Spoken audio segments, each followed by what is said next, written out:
You may have noticed in the sort of advertisement for this training session, it listed John and myself, we both previously were working with Barton and LaJudas, but actually in the last couple of weeks just started with Bergmann. So same faces, same level of experience. We both affectionately call ourselves planning nerds and zoning geeks. When John gets on, he can kind of speak to it. But we've both served as municipal planners in some capacity on planning staff, working with review boards. And we've also actually served on our own local review boards. So planning boards, planning commission. I know John also worked with the conservation board.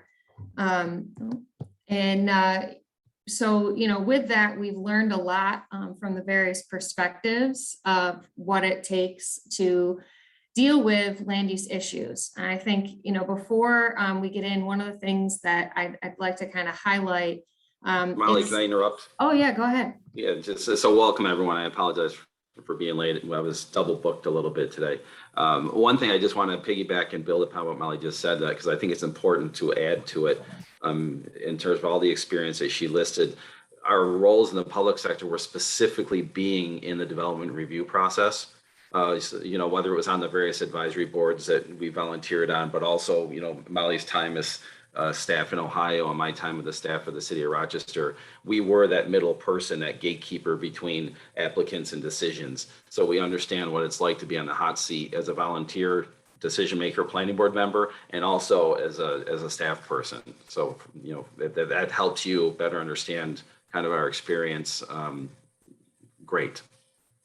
And I'd add to that too, having worked with John now for a little over 8 years, we've done a lot of work in rural communities, small towns, villages, suburban towns, cities. We've done county level planning work. If you have questions as we go through, I know based on what we heard, there's a mix of, different sort of perspectives here. Those living in a village environment or more rural community, if you took the survey and we split rural town versus suburban town just with 5,000 people, that's not by any real definition. We just would like an order of magnitude there. So clearly there's a lot of different perspectives and there's a lot of different tools and approaches for managing sort of some of these key land use issues that you brought up that vary depending on the context of your community. So we're going to try to do our best to touch on a lot of those different ones. And as John said, based on our experience, it looked like a majority of you who are in attendance today are either a review board member or someone who works directly through as a member of municipal staff. So for the past 5 years, we asked, some main concerns that, you were thinking about, and it's the ones that sort of hit the top here. It's kind of in order of selection, was short-term rentals, not having enough development, solar and wind energy facilities, not good quality or a poor quality of development, losing farmland and open space, and on the other end of the spectrum, getting too much development. Which I think you can pair with the previous one as well. Some other things that we heard and some sort of hot topics that, it seemed like some of you wanted us to touch on was the county referral process, which we will, vacant properties, gravel pits, guidelines for businesses, and large scale solar. So some of these we're definitely going to hit on in more detail. And if we miss anything, if we have time at the end for questions, we certainly can address those. Also have our contact information if you want to reach out to us with more comments. Jen, do you want to cover the number one issues? For number one issues, opportunities for the next 10 years. So in terms of what we heard, solar and some of the comments were geared towards, as Molly indicated last slide, large scale solar and housing development and quality. So we'll be talking a little about housing trends, and then loss of farmland, which again, we're hearing this a lot more and more, especially in the fringe. When I say fringe, I mean on the fringe of residential and suburban development and rural countryside, kind of that conflict of development and farmland. development investment potential, and then and that we think coincides with the fifth bullet as well, with preserving small town character. So how do you get interest in development, and then how do you get development that's sensitive and appropriate for your community? So looking ahead. Oh, sorry, go ahead. Go ahead. No, go ahead. I was just going to say, and I pulled out this quote specifically from someone's comment, which I felt was really appropriate in speaking about, staying ahead of the curve, wanting to know what's coming next and if there's laws in place to address it. I would say the number one issue that we see with communities that end up struggling with some of these sort of major or difficult to tackle land uses is that everything is reactionary. Which is why you'll see a common theme throughout this presentation is sort of stressing taking a look at your community now, the values, the trends, and looking at setting a vision for that and how you can accommodate it proactively or react to it proactively as opposed to reacting as development proposals come forward. And Molly, one thing I would add, actually two things I would add. It was a survey which is extremely helpful for us. So for those of you who took time to fill it out, thank you. We really appreciate it. And we'll probably be doing more of that in the future when we do these, just so we can better address your concerns.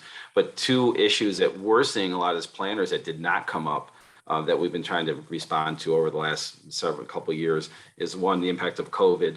Hopefully COVID continues to be less of an impact in our daily lives. But I think in some ways, I think that has permanently shifted how certain things will operate in our country. So I think COVID is one thing that we were a little surprised we didn't see. And then also marijuana. We were kind of surprised that no one mentioned marijuana and the impacts of the legalization of that across the state and country has. So again, not saying you did anything wrong or there's no grading on these survey questions, but those were two that we thought we might see and we didn't. So with that. And if we have time, certainly we can, if you put a question in the chat or, the Q&A, we can address that. So kind of going through and starting again with sort of this high level idea of how you even tackle and manage these key issues is really the answer between whether you have any level of influence or control, and knowing the difference between your ability as a municipality to influence land use decision making and your control over that. So some short and to give John the credit here, maybe not so sweet answers to this concept is your local control is optional. So, we know this in a lot of communities, and Allegheny County actually has a great map on there showing, what communities have some form of land use regulations or zoning. That's an option that you have. You don't have to have that. You don't have to have a comprehensive plan or a farmland protection plan, but New York state law does provide for that. If you don't have either of those or any of those, typically anything that has level of regulation to it, it defers to state direction. So obviously, if you don't choose to adapt your own local building code, then that defers to the state. Environmental regulation, seeker, all of that plays in. There are some cases, and this is the not so sweet answer, that New York state policy or regulation will supersede your ability to have any influence or control. So when we look at these tools or the things that we talk about, generally your long-range planning efforts are your tools of influence, because those in and of themselves are not law. They're not requirements. It's a statement, and we do whole presentations on this, but it's a statement of your policy, your vision, your values, what's important to you. If you want a level of control, need to utilize some form of law, or if you're a town ordinance, something in that capacity that specifically addresses land use issues. It could be a land use law, a zoning law, subdivision law. It could be standalone law, a solar and wind energy, local law. All of those things are how you establish that control. Looking at that in comparison with the state control, generally it being a municipal home rule state, that is what the state follows. However, there's some caveats to that. You cannot reduce any of the regulations set by the state. So, you can't reduce any of the SEQR, State Environmental Quality Review Act triggers. You can't reduce your building code requirements, have to maintain what the state says. You can increase them, but you cannot reduce them.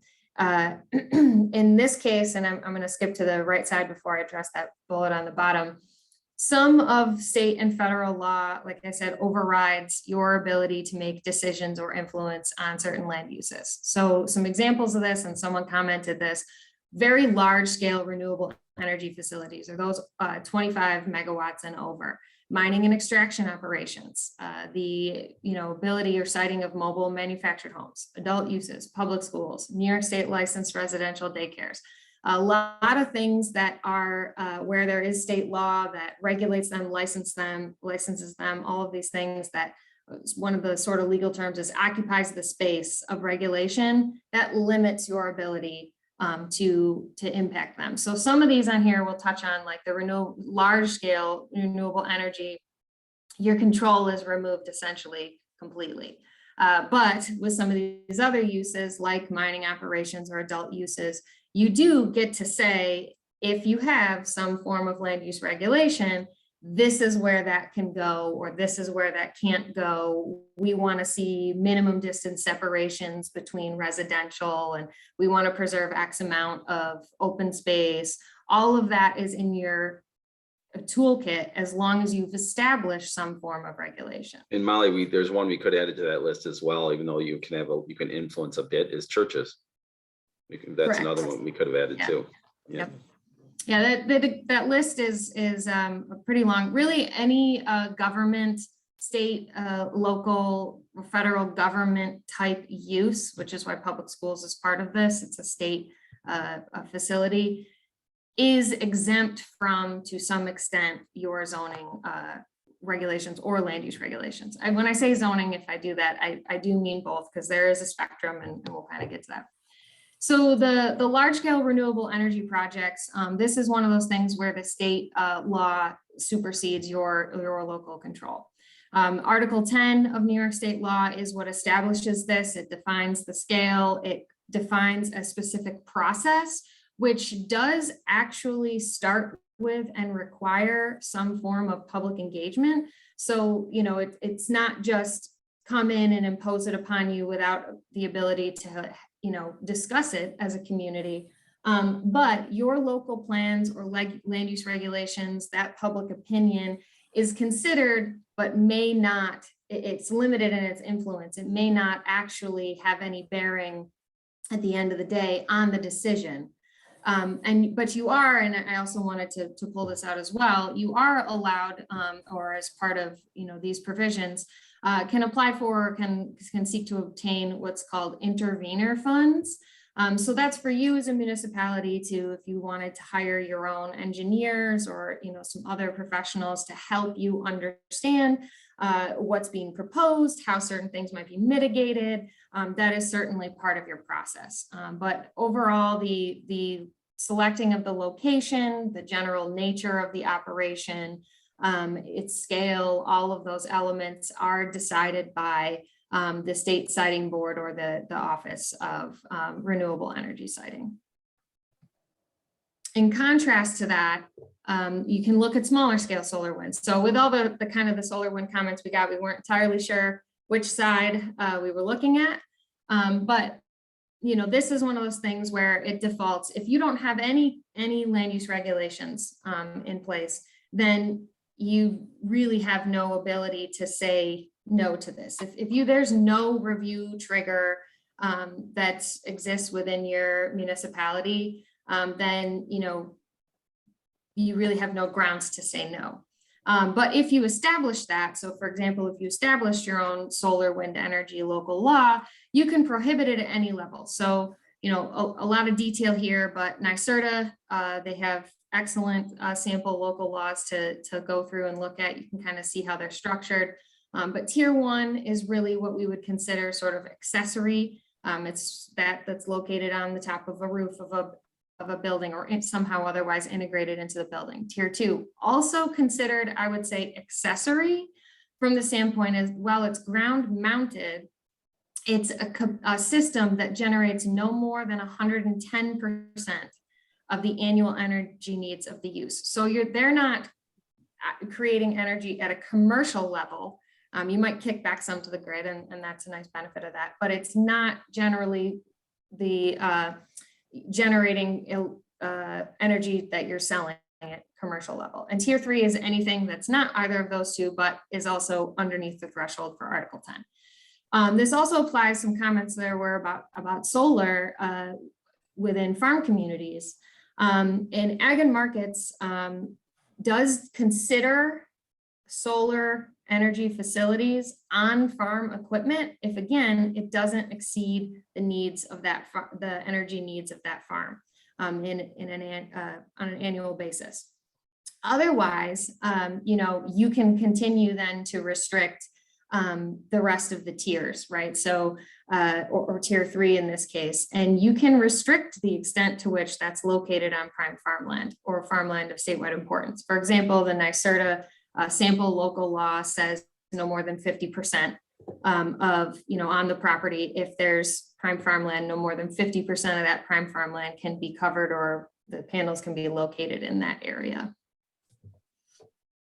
And one of the last sort of kind of high level control, or looking at state, local, regional control and decision making, is county referral. So this is a procedure that is required.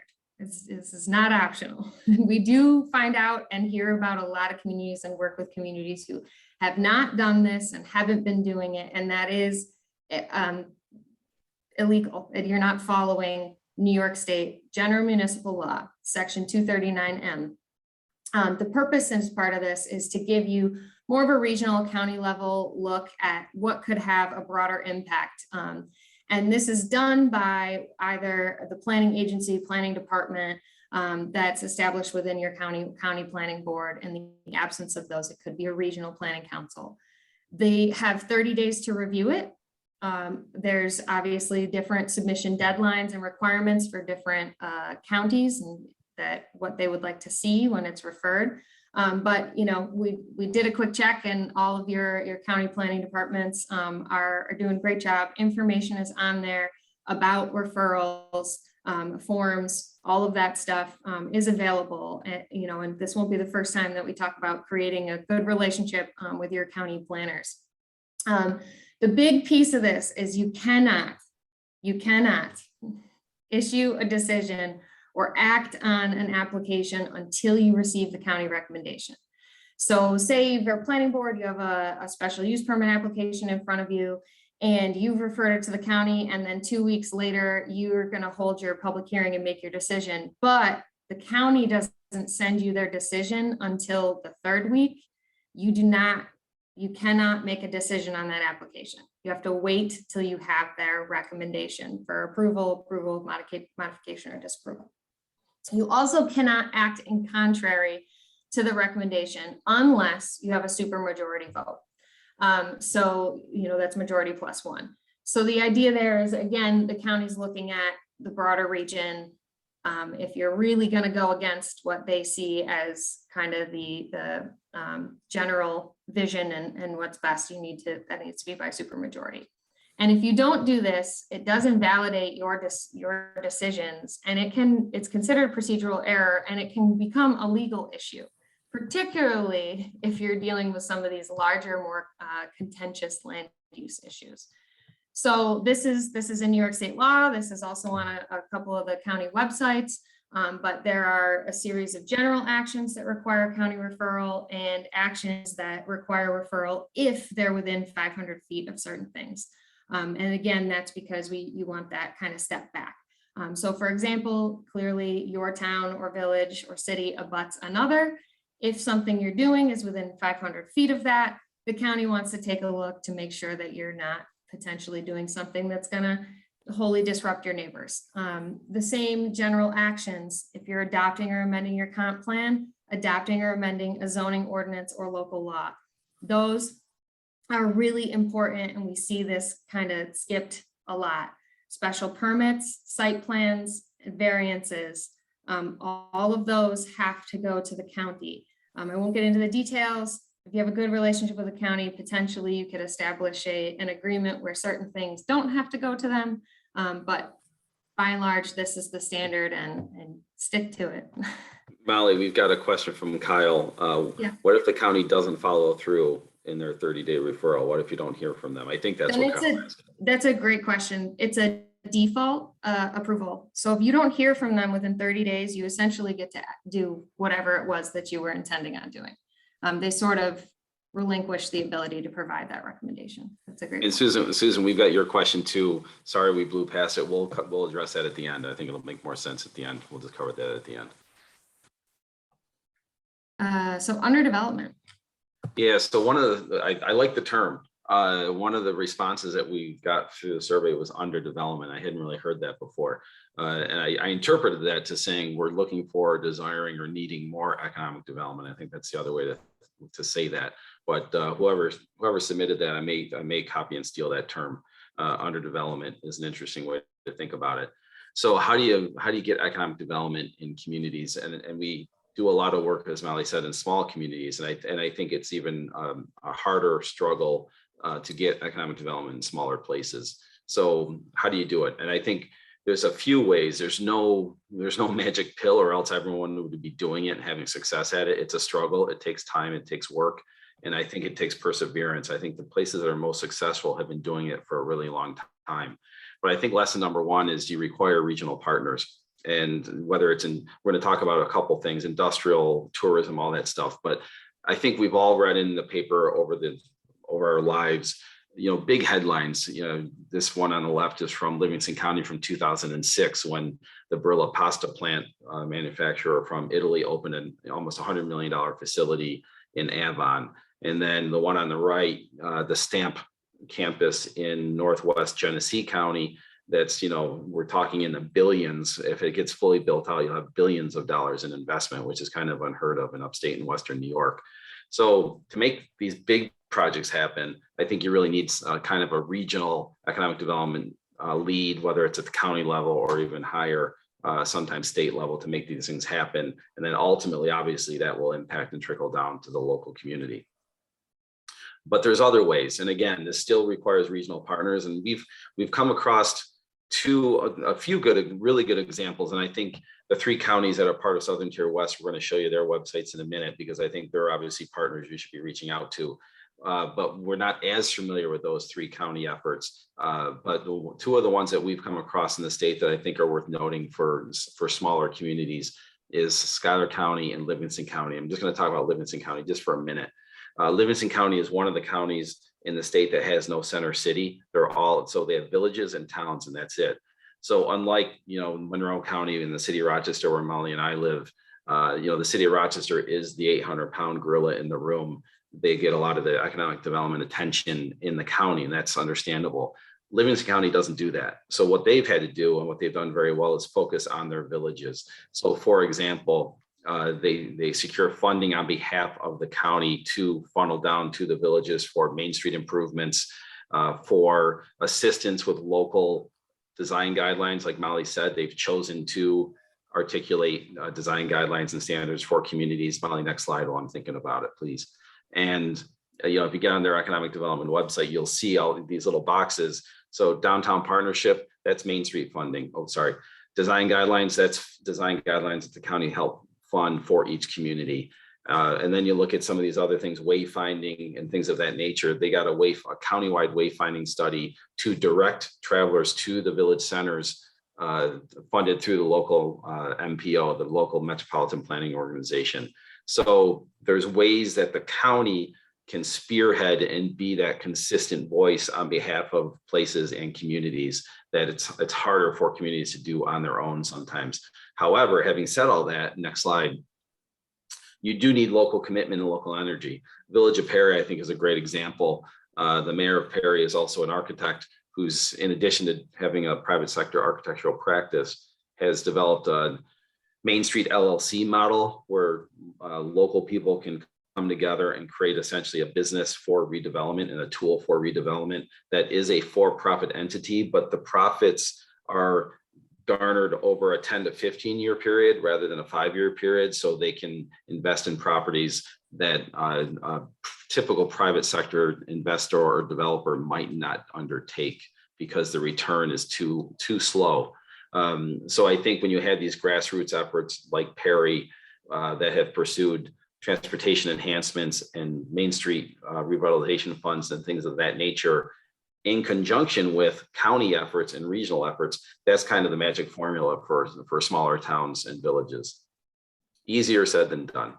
And as I said, each of you have 3 very active county economic development groups. So Allegheny, Chautauqua, Cattaraugus, obviously get on the radar screen if you're not, or make sure you articulate your wishes and desires to them and get on their action plans and get on their work item and to-do lists. So the other side of that coin, looking at sort of overdevelopment and pairing, the protection of farmland or open space with your growth and development pressures, and how you can best manage that, moving forward. Again, this is based on your ability to control or influence. So without any guiding plan or without any regulation, you really don't have a whole lot to be able to say, to that new development, new residential development, well, you can't locate, in this area, we don't want you to. You kind of have to have a reason to do that. So this is an example. We worked with the town of Geneseo on both their zoning code update and creation of a farmland protection plan. And as part of these processes, they were unintentionally happening at the same time, but it worked out really well. So if you take a look at this is their old zoning map, which is on the underside, on the left-hand side.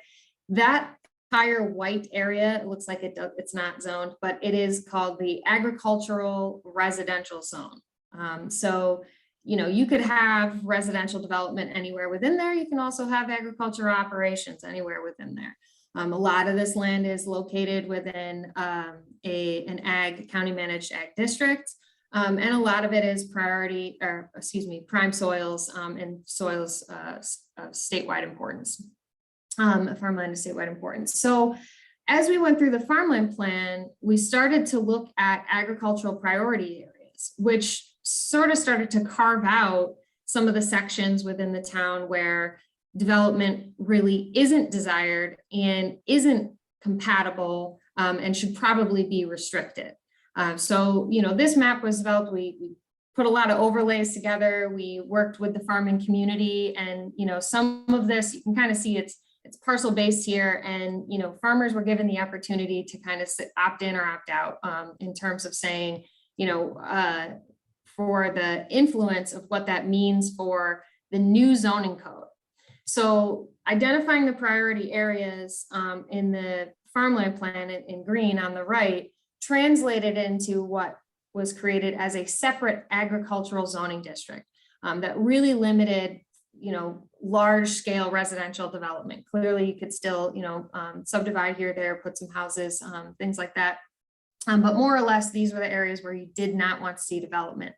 And the reason why some of these parcels are not in the ag zoning district, as I was starting to say, is because some of the property owners decided that they did not want to be in the ag district because they still kind of wanted to leave their property up for potential development. But this was one of the ways that they used a planning process to create a local regulation that supported their desire not to, see sort of this encroachment of residential uses and neighborhoods into farmland areas. And as we were doing the plan, that's, one of the things we heard is there was a lot of, as that started to happen over time, there's a lot of rub between new residential developments, not necessarily liking the smell of agriculture operations or the noises and things that coincide with that. So giving your ag lands more protection is clearly, one way to manage that.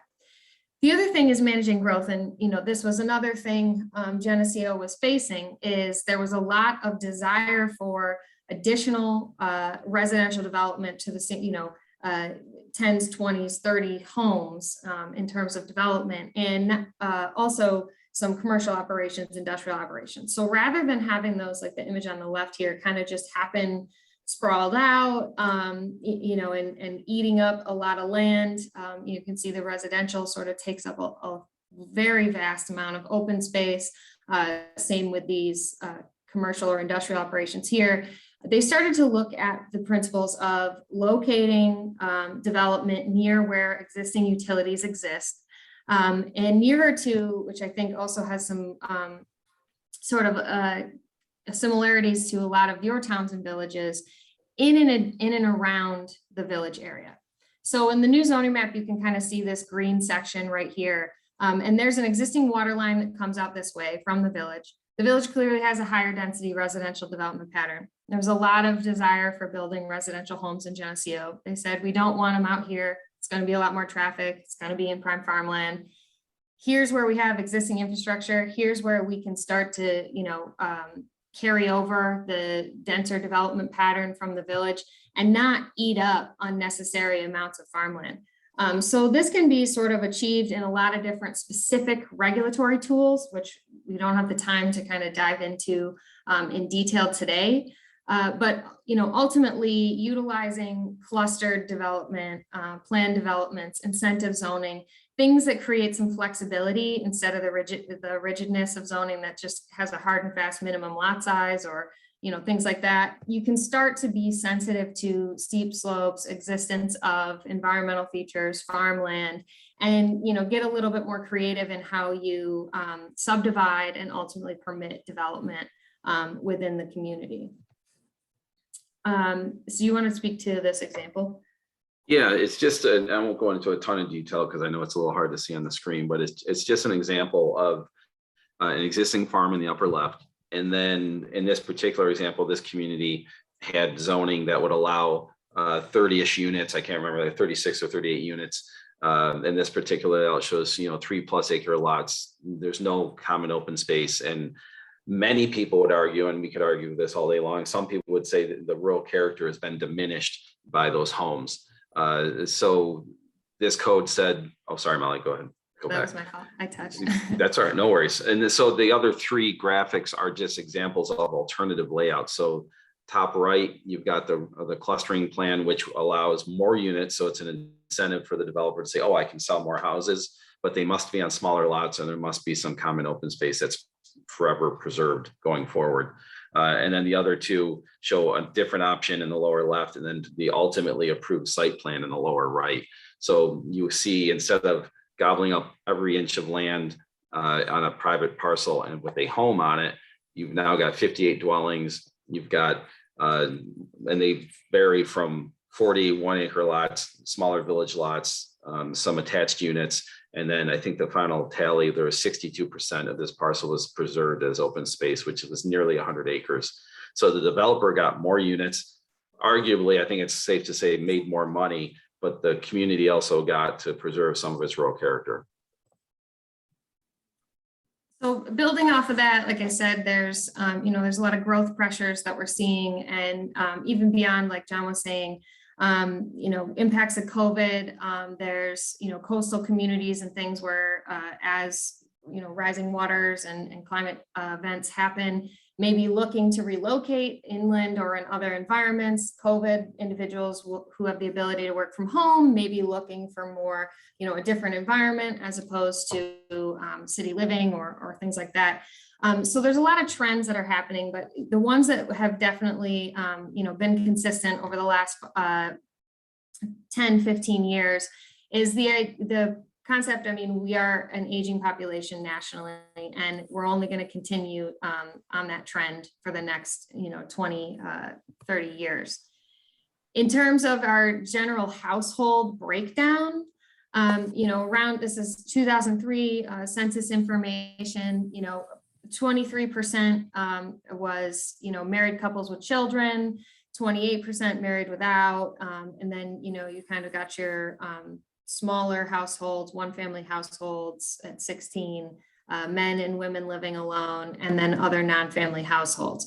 So typically those two groups, married couples with children and married couples without children, from 1990 to 2010, we're looking at what is considered to be peak housing, or the largest size house that multiple bedrooms to accommodate your children, your family. That's essentially 3/4 of households nationally. We're looking for this very large scale housing, which is reflected in the larger 2,000 plus 2,500 plus square foot houses over 1 acre lots from 1990 to 2010. Housing bubble didn't help with this, but it's also sort of the trends that have happened from wanting to age in place, younger professionals, millennials, looking for more manageable properties, empty nesters looking to move out of their peak housing and into a smaller home. This trend has pretty much flipped to 3/4 of households in the nation now looking to downsize, smaller homes, smaller lots. What that means and what that's shaking out to is that our current housing supply does not meet demand. So, in 2011, and small lot here is actually defined as generally a little less than an acre, acre or less. So, the majority looking for attached housing, but right up next to that, small lot housing. But you can see that the supply of housing, and I think this applies in a lot of towns across upstate New York, the majority is conventional housing, or that very large lot peak housing offering. So we kind of need to look at how your regulations respond to this. And like John talked about before with the clustering example, your regulations could and should, if you're looking to encourage development or manage your growth in some way, allow for a mix of residential densities, where that makes sense. You don't have to, put sort of these high density living situations out in the middle of nowhere. If you have the ability to locate them near to utilities or existing, developments, things like that might make sense. But those are some of the things to kind of think about as your land use regulations accommodate residential growth. Yeah, so Molly, and just to follow up on what you said, so I would encourage the people on the call because when you think about, we'd like some more residential development, more residents to support businesses, more neighbors. That's all perfectly fine, but hoping for the 50 to 100 unit single family subdivision, do they still happen? Of course they do. Are they happening like they used to 20 years ago? No. You're seeing much more patio homes or attached housing, and then some single family homes mixed in. So you just want to be cognizant of that having a homogeneous single family neighborhood come in and be built from scratch, like I said, it does happen every day, but it's happening far less frequently than it used to. So be thinking more of a mix of housing when you're talking about new residential areas. So one of the other comments was on having poor character or quality of development, And one of the big things that the first question that comes out of this is, well, we want to protect our community character. We want to protect our rural character, getting a little more specific, or our village character, a little more specific. But what does that mean, right? Rural character can be very different from, all different types of towns, across the state, and same with villages. What does that mean? What is the character? How might it differ across certain areas of your community? Are there areas where it is about preserving the rural view sheds, the open space? This image here down on the bottom, this is part of the Town of Avon's comprehensive plan update. They identified this section as a green belt where they did not want a character of development that included higher intensity commercial uses or overdevelopment. They wanted to preserve the large lot, lower, farm sort of aesthetic, versus they identified other areas, commercial and interchange areas, where that type of development, commercial development, might be appropriate, and went even further to start to say how it looks. They have a preference. So this is all in their plan. This is guidance level information. And Molly, it's funny, the town of Geneseo, and the list goes on and on and on. I think inherently as upstate New Yorkers, a lot of us, not all of us, but a lot of us really like and are fond of that traditional village setting surrounded by rural America. And I think a lot of the good plans, some of which we've been fortunate enough to work on, some of which other colleagues have worked on, articulate that. Say, we're trying to keep the village a village, and we're trying to keep rural America, while allowing for some investment. So if that's your values, articulated in a document somewhere. Yeah, absolutely. And even more so, that relationship between town and village, what the other does certainly impacts your own community character and, economic development opportunities. So creating those relationships, but, collaboration, cooperation, and looking at different investment and development opportunities can be helpful. So building design, I'm just going to touch on sort of the high character points that we typically hear communities talk about. If you actually were on our presentation that was earlier, I think it was in February, we did a community preference survey and asked you to rank or sort of give us your preference between each of these pairs of images. And overwhelmingly, the answers were preferred the images on the right that have more of a building, varied facade, transparency, windows, respect or preserve the historic character of the storefront as opposed to those that maybe kind of obscure that. So that was really the preference there. That doesn't mean just because you have that preference, it has to be a requirement. Just because you like this doesn't mean you have to create a historic preservation law that says you got to preserve all the transom windows and all of those things. You can, but you don't have to. You can, right? You can, but it's a spectrum. So all of this can go from a series of guidelines. So maybe that's established as part of your comprehensive plan or community plan that says this is what we would prefer. This is the stuff we like. We'd encourage this. We'd support this. Versus if it's something that is a hard and fast, we don't want to see this at all, ever, non-starter. The only way you can ensure that happens is to make sure you have regulations that require it. So that's your shoulds, you should do this versus you shall, you have to, non-negotiable. You don't want to, that's a variance or that's some other hurdle to try to get there. That's the same thing, as applied to landscaping and screening here. Do you want it? Typically, this is more of a village center type environment. Maybe major thoroughfares or roadways where you have pedestrian access and things. You want to reduce the presence of parking lots or auto dominant development pattern, requiring some level of screening where you require parking lots to be side, rear, etc. Whatever your baseline is. Typically what I say when we work with communities on zoning, tell me what are your hell no's, because that's what we're going to make sure we put in the regulations can't happen. And then everything else could be a conversation, could be a recommendation. So compatibility of use here, this is another piece I think when, looking at sort of the impacts of development, particularly businesses or commercial development on adjacent residential development or in close proximity to that. And what can happen, again, if you don't have any regulations or guidelines to go through with, to deal with that. So, again, this is typically more of a more dense development pattern concerns when, you've got 3 acres plus or 5-10 acres, maybe what your neighbor does is it doesn't have quite a bit as big of an impact. But in this case, this is an existing screenshot of the village of Watkins Glen. They have a little deli already developed here, and then there's a house, and the rest of these are houses, all neighborhoods that butt up against what is essentially their main street. At any time, a developer investor could come in and say, hey, I'd really like to create a new funeral home.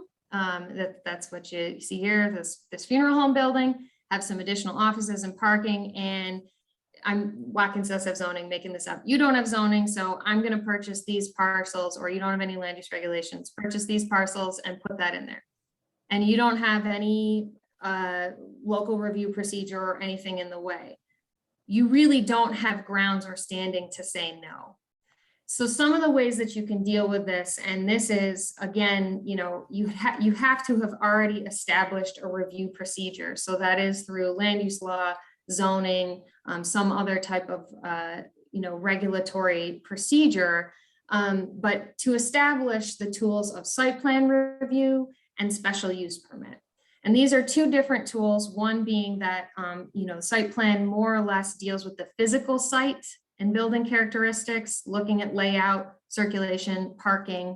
The questions you kind of ask when you're going through site plan review: does it meet our zoning requirements or our land use regulations? Is it desirable in terms of how it's laid out, right? Is the parking right against the neighbors?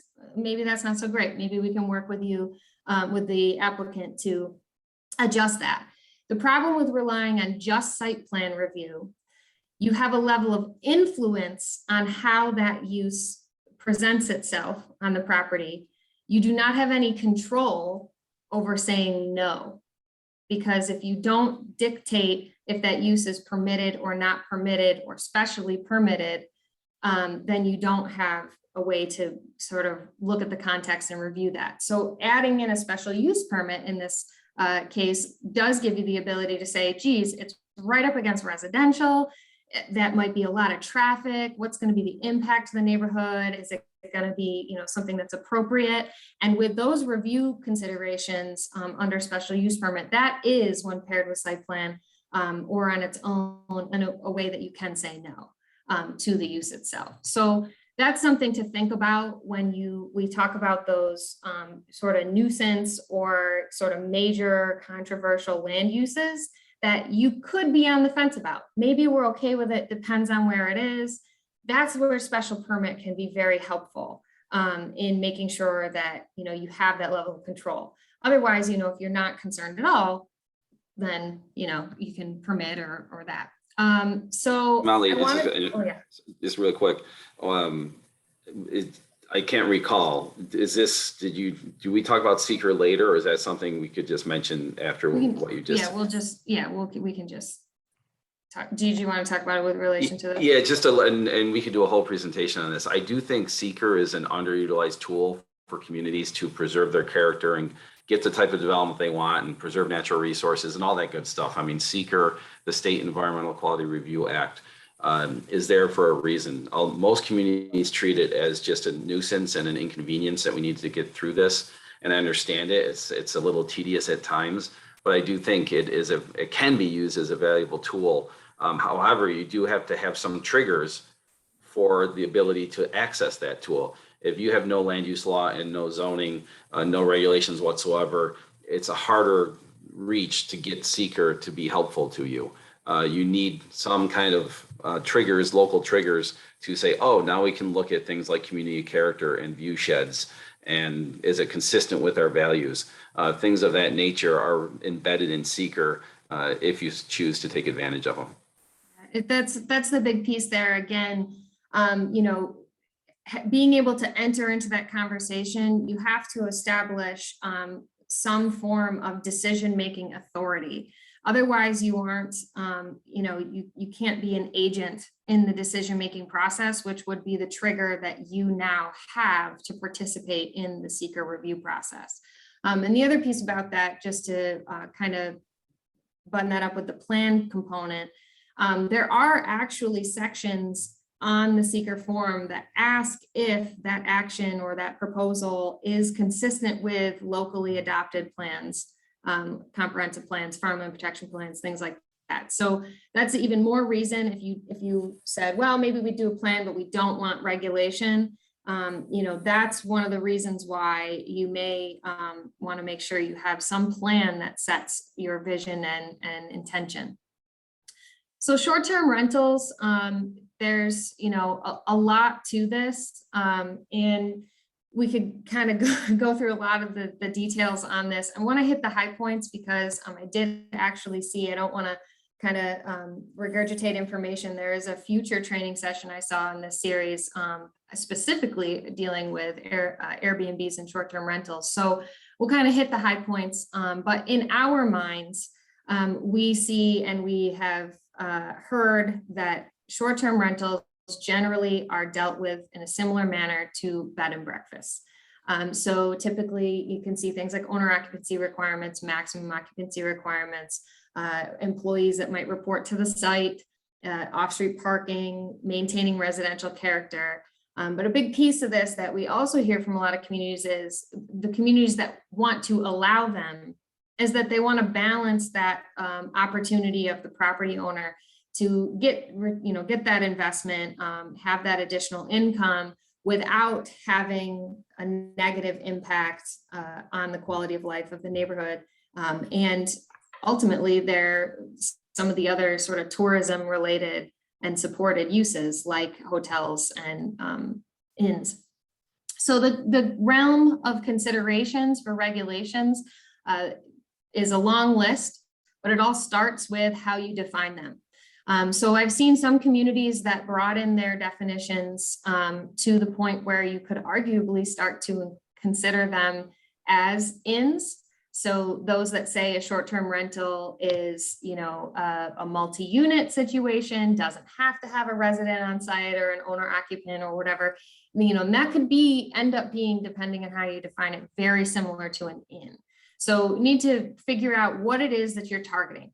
A lot of times when we talk about Airbnb, that specifically it's somebody's home or a portion of their home or an accessory dwelling unit that they themselves are renting out, on a short-term basis. And so that's typically where we see the regulations is geared towards that resident managed type of operation, but it can be more. Utilizing a permitting process, whether it's special permit, licensing, et cetera, limiting where they can be, certain districts, density restrictions, which can be things like a distance requirement, can't be, close to certain uses or close to each other. It could be a maximum concentration. So no more than X% of properties in this area could be short-term rentals. You could have owner resident occupancy requirements. Timing requirements could get to the point where you say, maybe you don't allow someone to rent out their home for more than 90 days out of the year. One of the reasons that communities look at that is to preserve the home as actual permanent housing stock. So the home doesn't wholly flip into a commercial property. It still is maintained as primarily a residential use, but they allow flexibility. Maximum occupancy and parking provisions, and then different operation standards, limiting, noise or can't hold parties there, things like that. The one caveat I would say with a lot of this is that enforcement can be very, very difficult. So, the best intention of some of these can ultimately go unchecked. And unfortunately, it's kind of one of those things where you don't know about it until there's a problem. So it's better, I would say, to create some of these regulations, see what the context is in your community, what's the rub, what's the things you want to support, and how you might do that.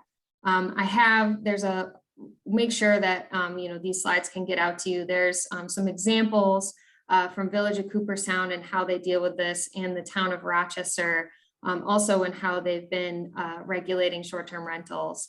And this was just the information again about that next training. So I didn't want to steal their thunder, and it's a whole session on that topic. So certainly you can get more detail there.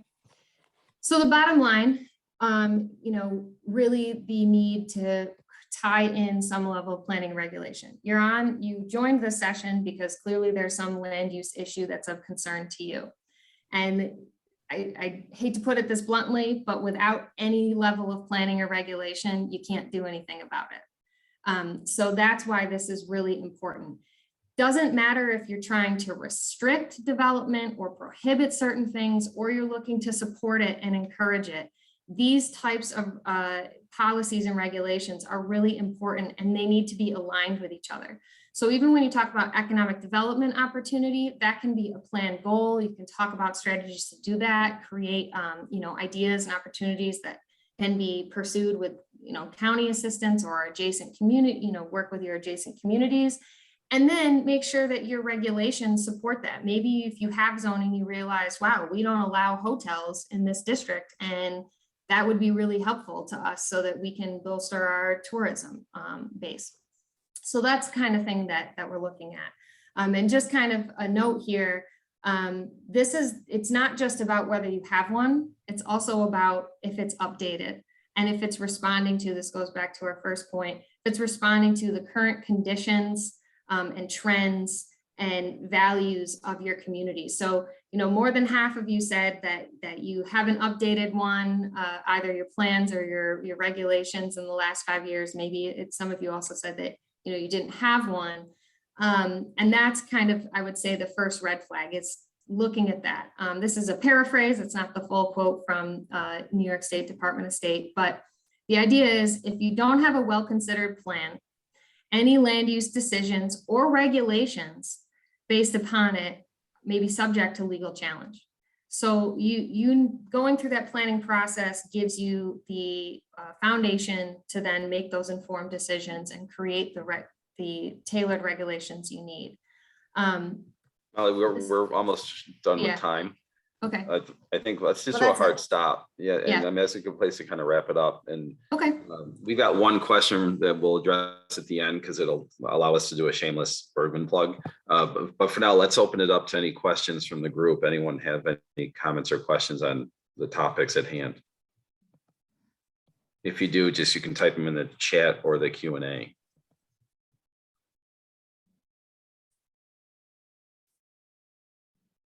While people are madly typing, I'll just talk to, there we go. Susan, yes. Sarah, will the group get the slides and the recording, access to the recording? Yes, I will get that. Would you be able to send me a copy of your presentation? Yep, absolutely. Okay, they will be posted on the website. Your presentation will be today, and then the video takes a couple days to go through. Yeah, Clara, good to see you. Good to know that you're in the room. Of a previous client for the town of Avon that was great to work with. So Susan also asked what Bergmann is, and sorry, we kind of jumped right past that. Bergmann is a multidisciplinary consulting firm that works with a lot of municipal clients in a lot of different fashions. Molly and I are in the planning and design group. So we work on comprehensive plan, zoning codes, corridor studies, supporting planning boards and zoning board decision-making and things of that nature.